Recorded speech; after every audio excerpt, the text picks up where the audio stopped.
এবার ঈদেও হয়নি ফেরা ঘরে,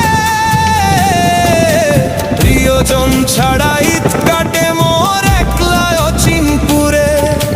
নিঃসঙ্গতা কুরে কুরে খায় তবুও মুখে হাসি, আমি যে প্রবাসী, আমি যে প্রবাসী। সবাই ভাবে প্রবাস মানে